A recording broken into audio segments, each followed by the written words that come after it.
દ્વારકા ફરવાનો ત્રીજો ભાગ. મંદિરમાં દર્શન કરીને પાછા રિક્ષામાં બેસીને અમે નીકળી ગયા હતા બસ જોડે જવા માટે. ફાઇનલી પછી અમે બધા રિક્ષામાં ઉતરીને પાછા આવી ગયા હતા બસમાં બેસીને પાછા અમે નીકળી ગયા હતા શિવરાજપુરા બીચ બાજુ. અચ્છા. 1 hour later. પછી તો મિત્રો ફાઇનલી 1 કલાકના સફર પછી અમે બધા પહોંચી ગયા હતા શિવરાજપુરા બીચ ઉપર. ઠીક હે.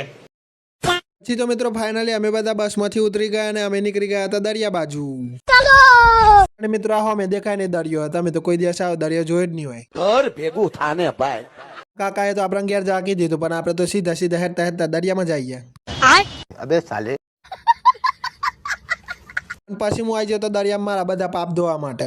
આગળના 7 જન્મોમાં તારા પાપ ધોવાય એવું લાગતું નહીં મને. એ વાતો હું કયા પાપ કરે તે પાપ જ નહીં ધોવાય.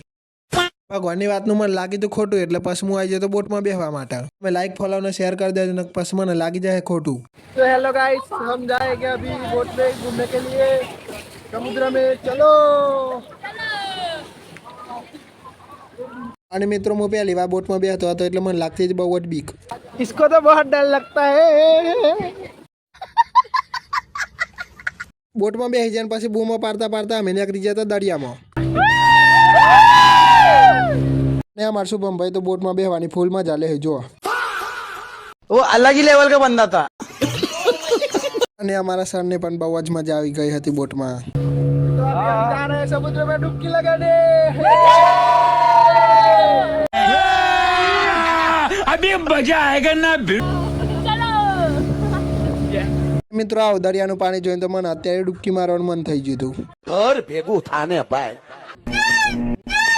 મિત્રો આપણા પ્રણવભાઈએ તો ચાલુ બોટમાં બ્લોગ બનાવવાનું ચાલુ કરી દીધું હતું એમના આઈફોનથી.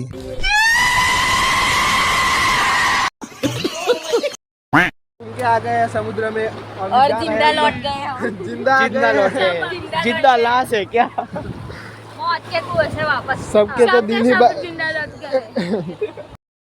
ફાઇનલી દરિયાની પરિક્રમા બોટથી પૂરી કરી નાખીને પછી હું આવી જતો દરિયામાં ડૂબકી મારવા માટે. हेलो गाइस, हम आ गए थे समुद्र में नहाने के लिए बोट के बाद. ये देखो, ये एडवेंचर.